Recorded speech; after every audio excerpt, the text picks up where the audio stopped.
Hey to Chiro Hustle. Sit back and learn from the greatest influencers in the profession. This week's episode is brought to you by Imaging Services, ChiroThin, Chiro Moguls, Mahalo Wellness, Chiro Health USA, The Goodman Factor, Chiropractic Rocks, Winner's Edge, Chiro Tax Pro, and Digital Hustle. Let's hustle. Hey guys, welcome to episode 208 of the Chiro Hustle podcast. I am your co-host, Luke Millette. Here is your host, Jim Chester. So today we had the opportunity to interview Dr. Robert Delgado. And if you want to know the difference between a fireman and a handyman, stay tuned. All right, so we have Dr. Robert Delgado coming in from Cape Town today. And such a pleasure having you. What time is it over there? It is now 10:15 p.m. And I've had a full day of practice and quite a few Zoom calls. But just talking to you guys, I'm amped and I'm ready to go. So we can go till 3 in the morning. I don't care. We're not going to go that Okay. Luke has a tight window that we work within, so he makes sure that we cut out specifics. Yeah, you shut me up when you need me to. So it's an honor to have you on today. What episode is this? 208. This is episode 208 of our flagship episodes of the Chiro Hustle podcast. And like I was telling you off camera, we've done over 800 interviews in 3 years. And it's just a real pleasure having you on today and to feature your story. Thank you so much. Thanks for having me, guys.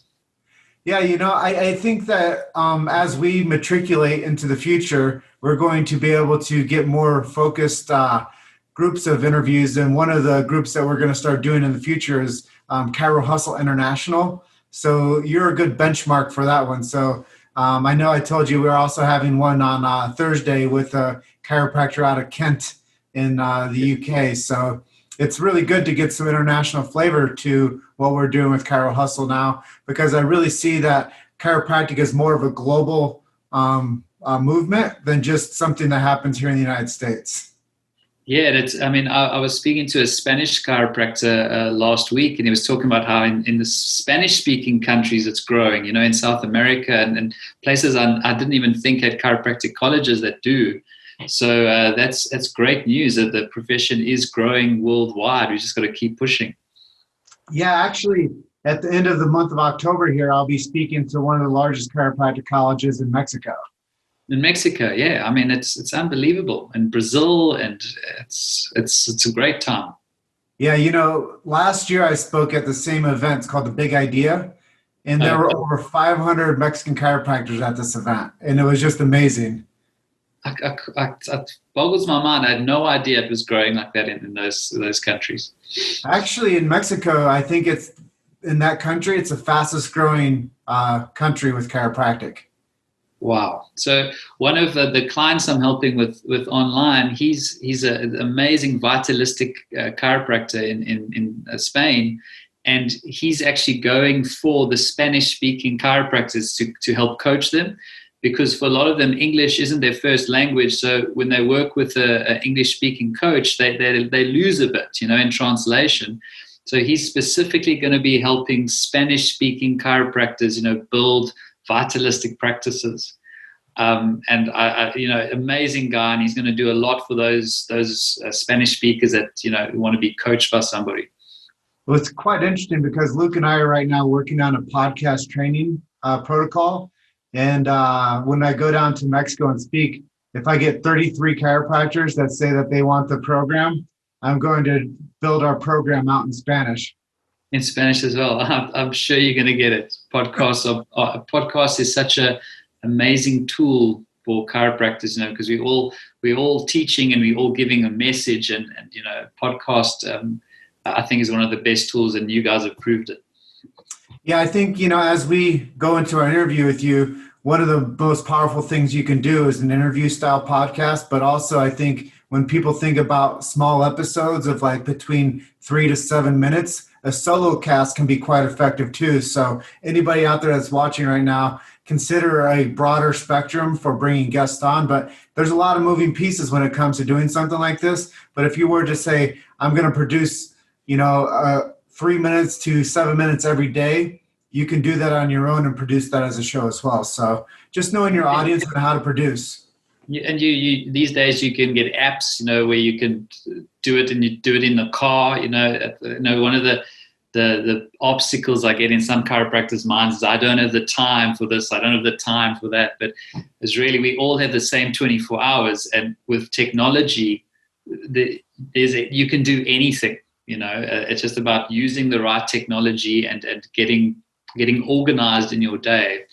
That's what I try and help chiropractors with, because this whole thing of I don't have the time needs to go. We all have the same time. So yeah, and one of the things I did is I made time to reach out to you because I felt like you'd be able to add to the messaging of our chiropractic podcast. So I know that one of the things we really like to dive into is your story, and that's how we open up every Chiro Hustle podcast. Is please tell us your chiropractic story and what really influenced you to become a chiropractor, and maybe a few nuances of what makes you unique in this space. Okay, so my story is I was brought up in a very medically orientated family. I mean, I was taught that health was found at the bottom of a pill bottle, and you tried those first, and if they didn't work, you went to a guy in a white coat, and he gave you stronger ones, and at some point he would give you something that fixed you. And that's how I was brought up. That's how my family was. So when I was about 15, 16, I was almost certainly going to go into medicine or ophthalmology or physiotherapy or something of that kind, because I was interested in health. And then I fell off a motocross bike, actually. I was riding outside of a friend's house, went over the handlebars, and I cracked my C6 spinous process. But anyway, that's I believed healed because I didn't have any pain. And then it was about 8 months after that I turned my head in the shower and got a torticollis, So there I stood like that. And then a teacher said to me, why don't you see a chiropractor? And it was a term I had heard, but I had no idea what a chiropractor did. I kind of had a inkling towards it, but I had no idea. And she told me, they look at your spine. I think that's the only information she gave. So I went into this guy's office, and he had a look at me. He kind of explained what he thought was going on. He adjusted me, which was great. But what really struck me was when I stood up, I immediately thought, you're a doctor. What's the prescription? So what is the pill that you're going to give me that's really going to fix me? And he just said something very nonchalant. He just said, don't worry about it. Your body can heal itself. And it was that sentence that actually flipped everything for me, because I walked out and suddenly there was this concept of the body healing itself. And for whatever reason, it stuck with me. And then I started doing my own research, and it was the philosophy of chiropractic that I first fell in love with, and I didn't go too deep into it, but it was just this philosophy of the body has this intelligence, it knows what to do, it can heal itself. And I just found that fascinating. And completely opposite to, so maybe it was a bit of rebelliousness through I don't know, but the complete opposite to what I was taught, but probably 8 months later, I had changed my whole life. I went to go study chiropractic, and I changed cities, I moved not knowing anybody. And then went through a very medically orientated college course, which was great. I mean, it gave me some good foundational education. But when I left, I knew there was more to it than what I was taught. So I jumped on a plane and I went to London, and I spent 6 years there. I fell into a highly vitalistic type practice and learned from some amazing people in the UK, Europe, and in the US. Built a nice practice up there. And after 6 years, I just missed home and then came back here. So it was the chiropractic philosophy of health and healing, which is what first struck me. And the longer I've been in the profession, the more strongly I feel that we've got to do whatever it takes to get that message out to as many people as possible. And currently what's going on, the madness that is going on, it just shows me how more important it is, and we just have to get better at getting the message out. You said something that was really important that stuck with you. Well, when I started really understanding chiropractic, somebody made this impression to me They're like, well, if you cut yourself here, you don't have to look at the arm and say heal. Yeah. The body has the innate intelligence inside of it that it just naturally heals itself, and the body will, scab and scar and then go to nothing and look like it's normal. So I think that when you're talking about that, the number one doctor is inside of us, that you just heal, like it makes sense. But to take somebody that was like brought up, and like you said, the idea that health is in the bottom of a pill bottle, that's different. And that's what we're dealing with is this massive paradigm shift right now, that the world thinks that there's going to be some magical shot that makes you healthy. Well, the real thing is to live congruent by natural law. And as you were saying earlier, you had got introduced to some James Chestnut training to know that the lifestyle is the big decision factor in how people's, health and wellness go long term. And it's not just, poor genes. It's the direct impact of eating right, thinking right, and moving right, and getting that chiropractic adjustment, which helped you obviously with your torticollis. That's it. And what James Chestnut did for me, and why he would definitely be one of my chiropractic heroes, is that what he did is he took our philosophy and he ingrained it in science, and then he taught me a way of communicating better. And I mean, he was one of the first communicators that taught me the power of an analogy, and I still to this day, I mean, I use analogies all day, every single day, and take concepts that might be complex and I would waffle about and just use a simple analogy that makes sense. And, I still, when I do talks on chiropractic, a lot of what I speak about is based on what James Chestnut taught me all those years ago. And I speak in front of medical doctors, medical students, it doesn't matter. I've never had anybody come up to me afterwards and say, you're speaking a lot of rubbish. They all say it makes sense. Even the most hard-nosed medical doctor says, I agree with everything you're saying. So it's not controversial. And that's what James helped me with, is he helped me to take all of these things and put it into a great communication system now, so that I'm happy to speak chiropractic to a 10-year-old all the way up to a medical professor. And I've got such certainty, behind what I'm saying, that even if they don't agree, they can still respect why I have this belief. Could you maybe share with us some of your favorite analogies that seem to get people to understand better? And then also, what are some of your favorite quotes or mantras? So, from the analogy I think that is really powerful is the one where you talk about medicine being the fire department. So how it goes is you say, medicine is the fire department. So who do you call when your house is on fire? And then the audience will go, the fire department. And then you say, well, the fire department's got two tools of choice. They've got axes and they've got hose pipes, drugs and surgery. And they'll rush in there, they'll kick the door in, and they'll spray everything. They may cause a little bit of damage, but if they get there on time, they may save your house. And we must be eternally grateful that we have the fire department to save the house. So everybody's nodding. And then I say, but who would call the fire department back the next day to rebuild your house? And everyone kind of looks around. Then I say, well, what about calling the fire department the day before the fire? And everyone looks around and goes, that doesn't make sense. You say, why is that? And then they say, it's the wrong tools, And then sometimes I go a bit further and I say, what if you get the best fireman that's ever lived? He's the most advanced fireman and he knows more about axes and hose pipes than anyone else. Is he going to be able to rebuild your house or prevent it from burning in the first place? And everyone says no. And then I say, as a chiropractor, we're a handyman. So we come in and we have a look at the house and we say, you know what? I don't like that electrical wire hanging there. I think we need to go patch it up. But you'll say to me, but there's no fire. And I'll say, yeah, but I think there's more chance of fires because of the electric wire. And I've got my tool belt. If the fire starts, I take a step back and I say, fire department, take over, But when that fire gets put out, I come back in and I look around and go, wow, what a mess. Let's let's get my tool belt out and let's get the painting the walls, let's fix the, the staircase or whatever it is. And I got this from James Chestnut. He says, when the handyman tries to do the fireman's job, it gets expensive and dangerous. And when the fireman tries to do the handyman's job, it gets expensive and dangerous.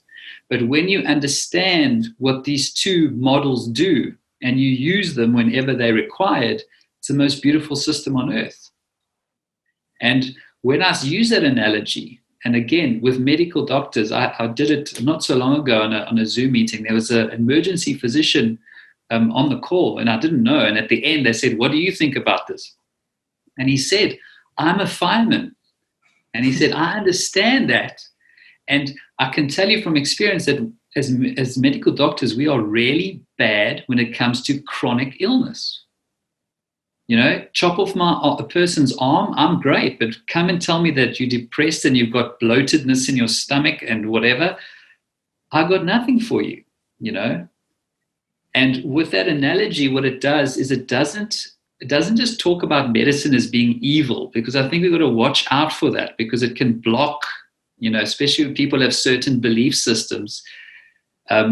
It just shows that they need to be used correctly, and chiropractic can become what I believe should happen going forward is chiropractors should become the leaders when it comes to the handyman.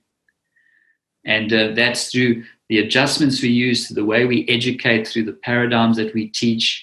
And then we'll have a fixed healthcare system, because at the moment, the fire department is trying to do everything with axes and hose pipes.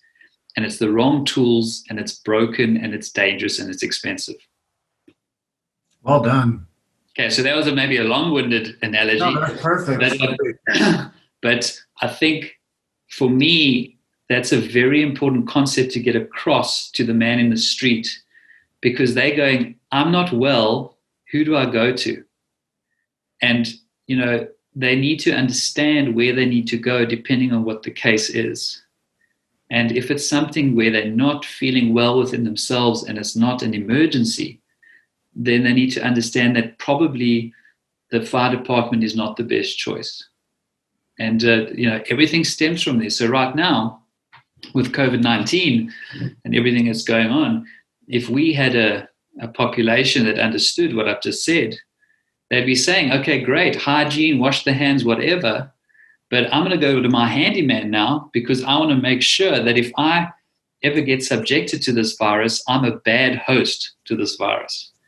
So I'm going to go to the handyman. I'm going to patch everything up. I'm going to build my resilience. I'm going to exercise. I'm going to eat well and all these things, because the question isn't whether I'm going to get exposed. The question is, who am I when I get exposed? And I think that's the message we as chiropractors should be saying now, is who am I when I get exposed to this virus? So that paradigm is exceptionally important. And no matter what I'm talking about, if I'm talking about online businesses, I'll bring it up because I'm going to inject chiropractic truth into whatever I say, whether it's business coaching or health coaching or whatever it is. I think I've completely forgotten the second part of your question, but I think it is. I think you said, "Oh yes," you said, "What's my mantra?" And I got this, and it actually was one of the legendary chiropractors who said this, but I forget his name. Maybe you guys have heard it or not. But he said that what he does is he washes feet. And how I understand that is that somebody obviously asked him, why are you such a successful chiropractor? And he's like, because I wash feet. It's like that serving. And the mantra I have, what I try to have every single day, whether I'm doing a webinar or a Zoom meeting or seeing my first patient, is I'm here to wash this person's feet, and I'm coming from a place of service. So that's the mantra I try to. And look, I'm a human being, and often, you can move away from that, and chiropractic becomes mechanical and becomes business, and you're worrying about your CA and you worry where your next new patient's going to come from. It's very easy to shift from that and start looking at a patient as someone that's going to give you something. They're going to give you some money so you can pay the bills. But when that happens, you've got to shake that off, and you've got to switch that to whoever walks into my office, I'm going to wash their feet from a place of service, and then the successful practice will happen automatically. You know, the simplicity that you explained, the fireman and the handyman, I've never heard that before. And I've been around the block a few times. And to hear how simplistic you can make that and be approachable for any walk of life, from, like you say, a 10-year-old all the way to the hard-nosed medical professional, it's easy to understand. And, you know, even if you were talking to somebody that didn't want to hear it, like, I'm a bit more gruff with it. I'm like, I dangle keys like Sid Williams and I drop them to the ground. And I'm like, chiropractic isn't a belief system. Chiropractic's like gravity. It works whether you believe it or not. Go get adjusted. Like, yeah. I'm a bit more hardline of like, I'm going to speed this one up and go see the chiropractor quick, you know? Yeah, like, and I mean, you asked, one of the things you asked is, you know, what maybe is a little bit different about me as such, whatever. And I'd say, if we need different styles of communication, sometimes you need to be right in their face like a BJ Palmer and kind of tell it how it is. But at the same time, you also need other communicators that are a bit more kind of, I don't know what the word would be, but just saying, okay, I understand your belief system and I understand you making decisions based on that belief, but have you ever considered this? And some people respond well to that, you know, others don't. But I'd say what makes me different is I tend to be able to communicate to somebody without getting a lot of resistance. So I open them up a little bit more. So, you know, when they're like arms crossed, eyes crossed, you know, that's when I can step in generally and say, hey, this is the way I see the world. And if you'll allow me to discuss it with you, at the end of it, if you don't agree, fine, we'll go on our way. I'll send you off with love, but just give me a little bit of time to show you my view of reality. And it tends to open them up. So, and that's what I try to be. I like to communicate in that way. Well, another thing that makes you unique, I just wanted to touch on quickly. You have a program called the Chiropractic Freedom Project. Is that something you could maybe just touch on a little bit before we move to the next question? Yeah, so where that all stemmed from, and it's something I've been playing around with for a while, but it really took off now during the lockdown. In South Africa, we had a very strict lockdown measures. Our government saw what happened in Europe and kind of shut everything down early. And you know, we had 2 months of complete lockdown. And so it started as me trying to help chiropractors, you know, build some type of business or online income, you know, while their practices were shut. But it's shifted a little bit in terms of purpose, where what I do now with Chiropractic Freedom Project is I teach chiropractors how to build online businesses selling their expertise, so that they can get a secondary income stream and have security, but at the same time increase the impact that they're having. And why it's changed a little bit is the purpose of it now is I want chiropractors to inject their chiropractic truth into whatever online they're doing. Like with you guys, you've got this podcast. If I can help them communicate their chiropractic truth through whatever project they are doing online, and that impacts more people, that is what drives me. And whether you're doing lifestyle coaching, nutrition, exercise, chiropractic philosophy, business, it doesn't matter. We will always inject some chiropractic truth into it automatically because it's just who we are. And my belief is that the new world is going to be very online dominated, and we need to be able to master it. Because if we're not mastering it, there are other people that are mastering it, and then they are spreading their truth. So even if you are in full-time practice, as I am, I think it's a really good idea to understand the online game and to get your messaging right, and then to learn how to get that messaging out to as many people as possible. So now I've created a digital course for chiropractors that want to create an online business. But what I've done, which is quite interesting, is I've created a mastermind group of copywriters, funnel builders, traffic experts, so all the experts in online business that will help the chiropractor build a business. So while the chiropractor is building their online business, they have these experts that they can speak to and fix their problems on the spot. And the reason why I did that is that we don't have time as chiropractors to sit staring at a webinar title for 5 hours trying to figure out what we should call it. We rather should put it all together and then have an expert look at it and say, why don't you try that? Why don't you try that? Why don't you try that? So that's what I've launched the Chiropractic Freedom Project for. And my hope is that chiropractors will experience more freedom and have a greater impact, and also that the chiropractic truth will spread out throughout the world online. That's great. So how do you think the world would change if everyone started getting adjusted regularly? Well, I mean, we all know that everybody will benefit from an adjustment, but what I think I would say is it depends on the intent of the person giving the adjustment. And it's an adjustment, as you guys know, is not just a mechanical procedure. But if you're getting an adjustment from someone who is coming from a place of service, who is open-hearted, connected to the patient, and the patient is now, their guard is down, they open because they can sense unconsciously the connection they're getting from that chiropractor. And that chiropractor delivers an adjustment with the intent to release life force within that person. That is very different to pushing down on meat.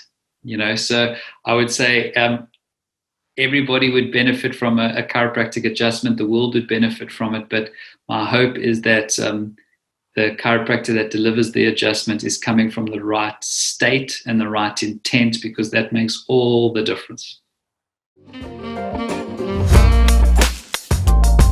You made it to Chiro Hustle. Sit back and learn from the greatest influencers in the profession.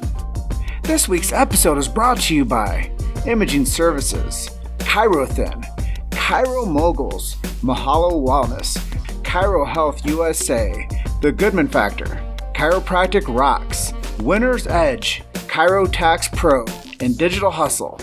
Let's hustle. Yeah, I like how you are able to share your idea around the profession, share the idea around the messaging, and weaving the chiropractic truth into all facets of business model for the chiropractor. And, I think by listening to you, I've learned a whole lot just on how to simplify the messaging around chiropractic. And the reason that, I have people that listen to us regularly know this, but the reason that Luke and I created Chiro Hustle was to keep free speech alive in the profession. And that's one of the honorable things that we've done over the 800 interviews, is we've been able to fulfill a mission, which is to keep free speech alive in the freedom of the chiropractic messaging. And it's always something that we can learn from other individuals like yourself, other chiropractors that could say something to us just a little bit different, and maybe future pace my next evolution on how we start creating in the future. Because, when I first got into chiropractic, I listened to these old boys, and they would all bandstand and beat the drum saying, tell the story, tell the story, tell the story, until, they're falling off stage foaming at the mouth. and that's when I was like, Luke, all these people that go to these seminars, they understand it. And all the people that come to your practice, because you're such good communicators, like you mentioned, people understand it. But if I go down to the restaurant down the street or to the pub, I try to tell somebody I work in a chiropractic office, they're like, what is that? Yeah, and, sure. And when I try to explain to people, the chiropractor, they adjust, they take pressure off the nervous system, they allow the body to express with its proper healing properties, and to be able to do these things that people that are saying tell a story understand. But then I'm like, Luke, we should make a movie and we should explain to people that sit at home and watch documentary. We should do something to educate people that are interested in like these health and wellness movies, like From Fit to Fat to Fit, like or like, you know, these other titles that people will watch that are like learning about like juicing or something. I don't know. Yeah. When we think about it, like telling the story with a direction that you've been able to lay out for us is something that's quite important. So that kind of leads us to this next question for you is, in 20 years, how will chiropractic stage itself as a profession, and where do you see it going? I mean, it's a great question. I mean, the honest truth is I don't know where chiropractic will be. I know where I would like it to be. I would say that we're in a very interesting time because the world is going through confusion at the moment and a lot of uncertainty. And usually, soon after confusion and uncertainty, we have a breakthrough. So my prayer is that this challenge that the world is going through creates an evolvement of consciousness, and we do have that breakthrough, and people start asking some serious questions. The limiting side of my mind and the fear is that it goes the other route, and we all turn into drones, you know, and get controlled by mass media even more. But the optimist, the eternal optimist in me, and the vitalist in me, who believes that as over time things do get better and consciousness does evolve over time, even though there are bumps in the road. So what I'm hoping is that when we come out of this, there's going to be an evolution of consciousness towards a more vitalistic view of reality. And if that happens and chiropractic has a strong message, then chiropractic could become the leaders in that. You know, and that really is what my heart is telling me, is that as a profession we'll get stronger. I mean, I've even noticed it in my private practice. There are more people starting to ask questions around natural health. There seem to be more people that are willing to invest in preventative and natural health measures. I've just noticed that of late. You know, so this is what I hope happens is we come out of this, there's an evolution of consciousness, and they start saying, we want a new way of living. Who is going to help us? And they're going to look towards chiropractic and say, these guys have been talking about eat well, move well, think well for over 100 years. Maybe they know something. And if we can communicate in a way that is congruent philosophically, but also brings in scientific understanding, you know, because we don't want to just be saying, we'll adjust you and we'll heal you of everything, because then we're going to lose credibility. So it's got to be scientifically arguable. If we have those two things, so it's simplistic, it's philosophically congruent, and it's also congruent with scientific principles, then we're going to be the obvious solution. And that's what I hope happens. So I know you've mentioned James Chestnut a few times. Could you go into some of your other heroes, chiropractic or otherwise? And if you could sit down and talk with one person, who would it be? Okay, so chiropractic heroes, I mean, everyone's list got to start with BJ Palmer, you know, the developer who I think he's probably one of the most underrated thinkers ever. Way ahead of his time, you know, philosophically, and was put up against huge resistance, but created something that was, you know, almost unbelievable, you know, at his time. So definitely him. And then, you know, all the kind of legends, you know, that we all know. But I'd say ones that have influenced me, I think Patrick Gentempo, Christopher Kent influenced me quite a bit. Pat Gentempo really around certainty, congruency. You know, he was big on that. Christopher Kent, I think, was a great communicator and also really good on the scientific side of things. John DeMartini, I was really influenced by him. I mean, he hasn't practiced for a while, but, you know, he taught me a lot around, you know, universal principles, and he's also a great communicator. James Chestnut was influential in terms of me getting better at communicating and kind of putting all these bits together into, you know, the chiropractic life. Who else? Guy Riekman, I think, has done a lot for the profession. Fabrizio Mancini. There's a lot. And I would say who I'd like to sit down with. And I mean, you all know I'm from South Africa. I'd really like to sit down with a guy like Nelson Mandela. And the reason is that he's one of the only leaders I know of who has very little critics. Even his old enemies look up to him. And he had a message that was very against the norm in this country. When he came out, and he didn't hold back on his message, and yet he was able to influence millions of people without any force. And I heard a story about him recently, which really I think is important for us all to hear. When they asked him a question, something around how did you learn about leadership? And he spoke about his father being a tribal leader, and he learned a lot from his father. So they said, well, what do you remember from your father? And he said, we used to come together and he would meet the other tribal leaders. And there were two things that I remember. Number one is that at the meetings, everyone sat in a circle. And number two, the leader of the tribe always spoke last.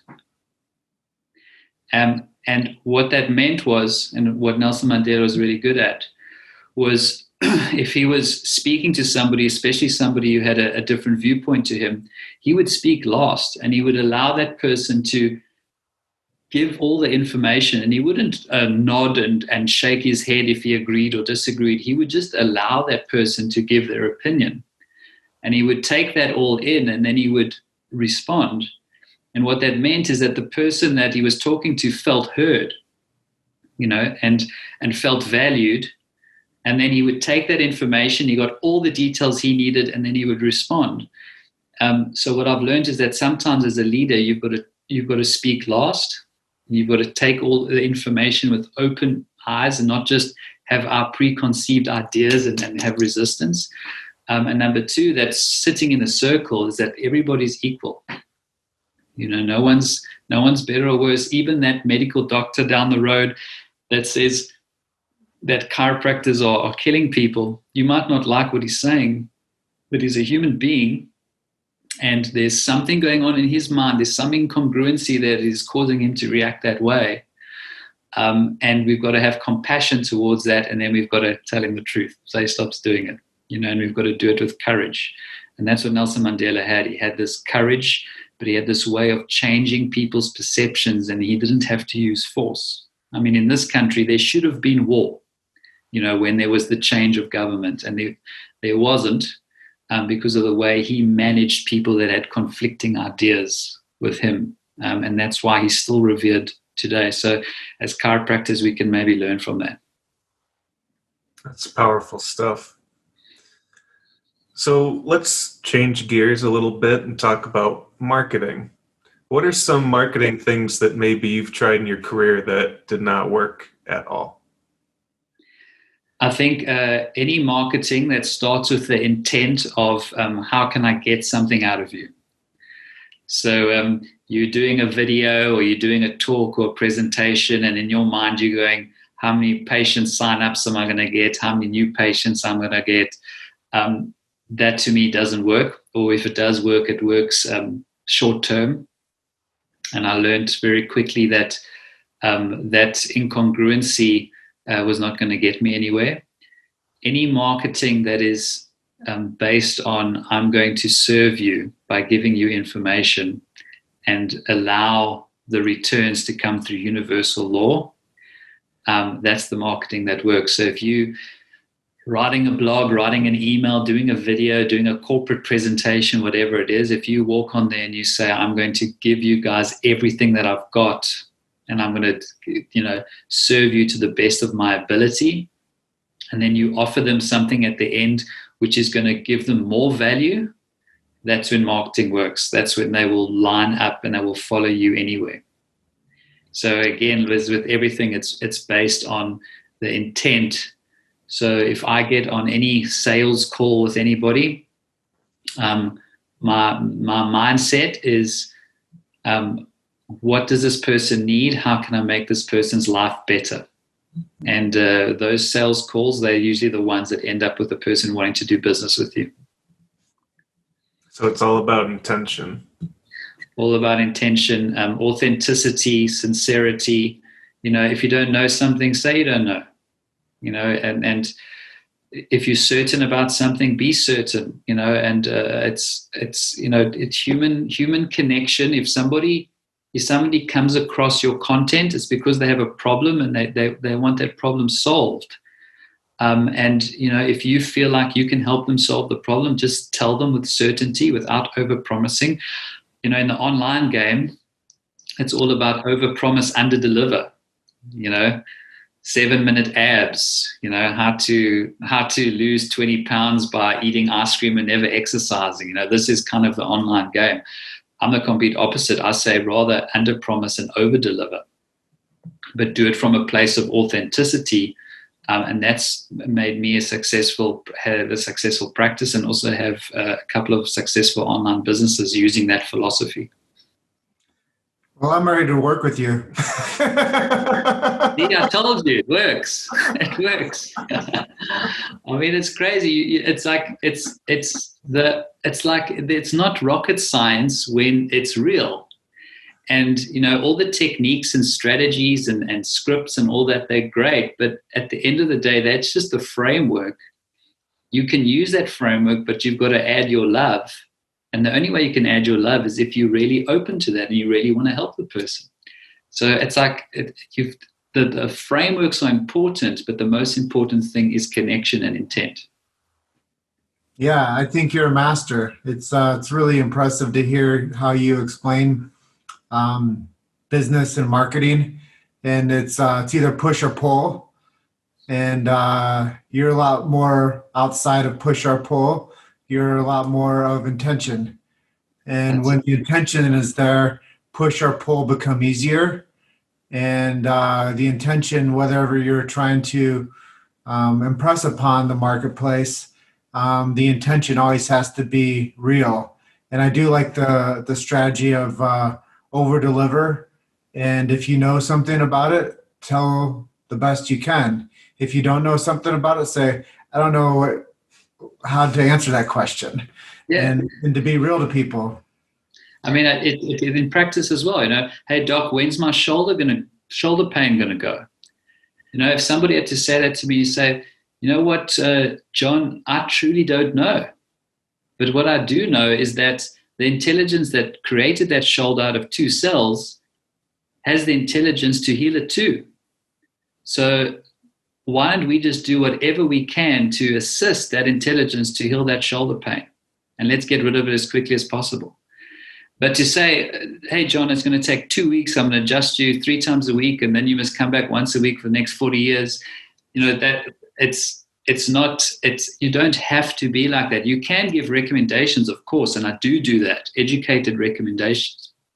But if there's something that you're just not sure about, just be open, but also be certain that you're doing something for a reason. So I don't think I'm special that I'm going to cure your shoulder pain, but I am certain that your body has the ability to help that shoulder pain. So I'm not over-promising. I'm not saying I'm going to change your life because I'm so great. I'm just giving you a principle that I have certainty around. And people just go, okay. It's not like they're saying, well, what do you mean you don't know how long it's going to stay? Okay, that makes sense. Let's do it. Yeah, I like that. And I know that to become that certain with your messaging, that the next question is education, and it's based on the education model. What would be some advice that you would give to a chiropractic student that's maybe going through a program? And do you think that if somebody is pre-chiro and they're not in a program, if they should pick their location based on geographics? And if that's something that you think would be smart for them to do as they're going into their professional career? So you mean choosing a college based only on the fact that it's close? Yeah. Or it's like close to home, or like, you said, hey, I went to college in Durban, but then I went and practiced in London. Yeah, no, I definitely would not choose something based solely on geography. In fact, I mean, oftentimes going to a different place, I'm a big believer of pushing yourself out of your comfort zone. And for me, moving to Durban, different cities, with my pillow under my arm, and I had like no friends, nothing. Pretty similar situation when I went to London. I mean, that caused huge growth in me, and it wasn't comfortable at the time. But I would do my research and kind of, choose a school based on what's in alignment with what I believe, and I know that might be tough. It's in South Africa, it's quite easy. You only had two options and they were both the same. So, I just chose whatever, and I wasn't really educated around what the differences were. But I did know that I left that there was more to it than what I had learned. And then I made that decision to move to a different continent, to learn that, because I knew I wasn't going to learn it where I was. And I spent 6 years there, learning and getting pushed by some amazing people. I fell into some situations where I was mentored by some amazing people, and I was really lucky with that. So the short answer would be no, do your research, and if it means moving or going out of your comfort zone, you're going to get a huge benefit from that anyway. And what's some advice you would give to a student who may be struggling right now? First of all, we all struggled. I came out, with us, we do basically a 6-year program. We don't have pre-college and then chiropractic college. We do it all in one. And you have to do a master's thesis at the end. And, when I came out, I was beat up. It was a lot of hours. It was a lot of pressure. We had a lot of the time the spirit beaten out of us. But I will tell you that chiropractic, when it's practiced with the right intent, is the greatest profession on earth. I'm yet to find people that are more fulfilled than chiropractors.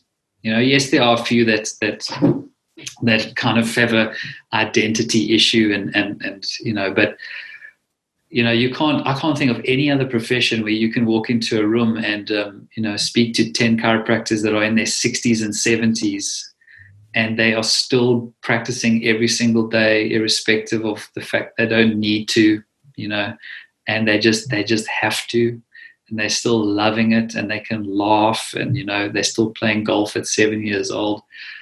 If you look at other professions, medical doctors, it's less common. Lawyers, engineers, you don't see it as nearly as much as in chiropractic. And we do swim upstream, but at the same time, it's almost like that swimming upstream is balanced out by having more fulfillment in your job.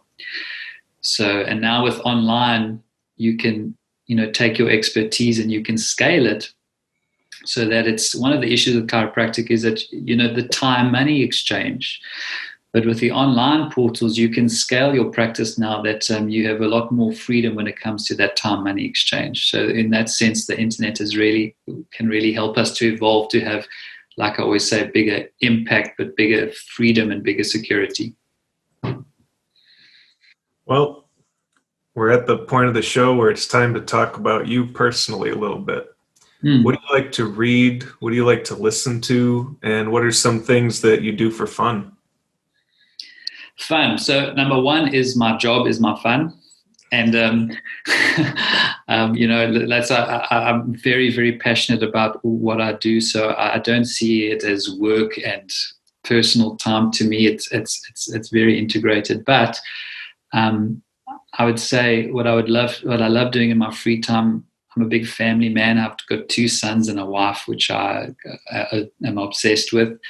I try my very best to spend time in nature. Anything that's got to do with being in nature outside, I'm into.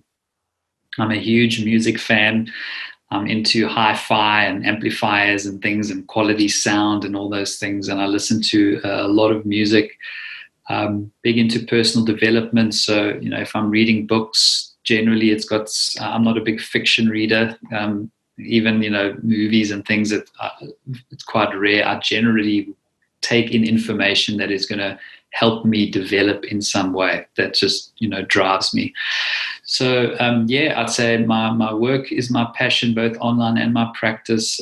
But being in nature, music, family, those are my big three. And are there any podcasts that you like? Podcasts. Okay, podcasts. Let me think.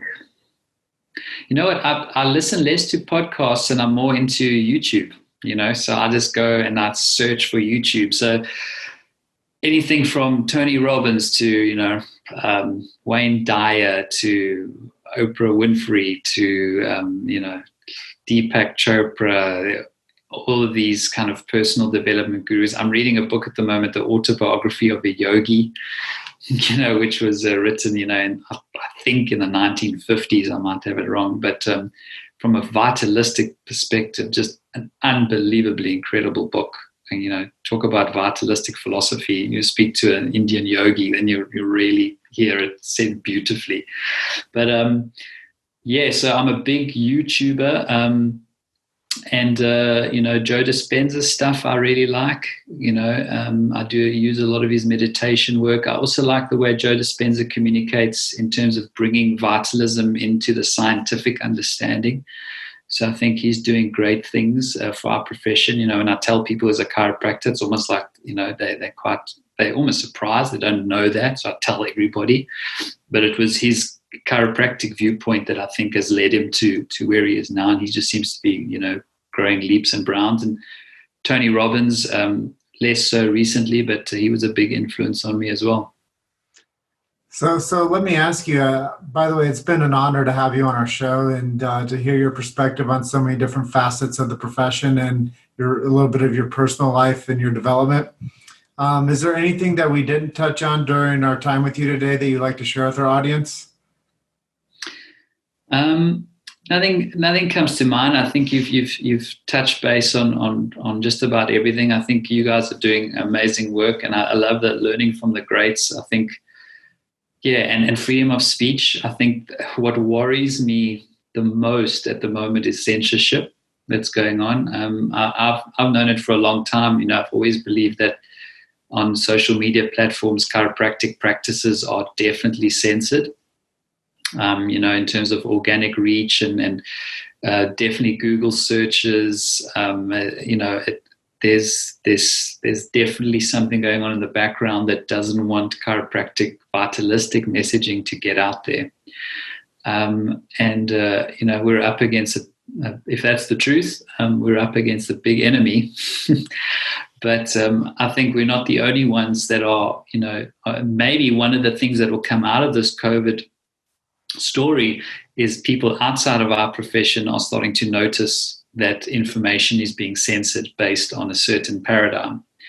And, even medical doctors are being censored now when they say things that aren't in line, and they're not used to that, so hopefully more people that are being censored there'll be a greater movement of going back to freedom of speech, and which is one of the big messages you guys have, which I really, really respect.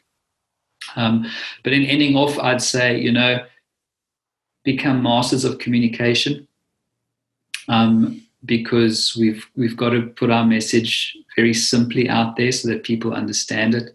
Get really congruent in your mind about what it is that you do. And if there are incongruencies there, that's fine. You're a human being. That's normal. But just find out what that incongruency is and figure it out. Patch and Tempo helped me a lot with that. And then come from a place of service. And you'll have an amazing life and you'll be very, very successful.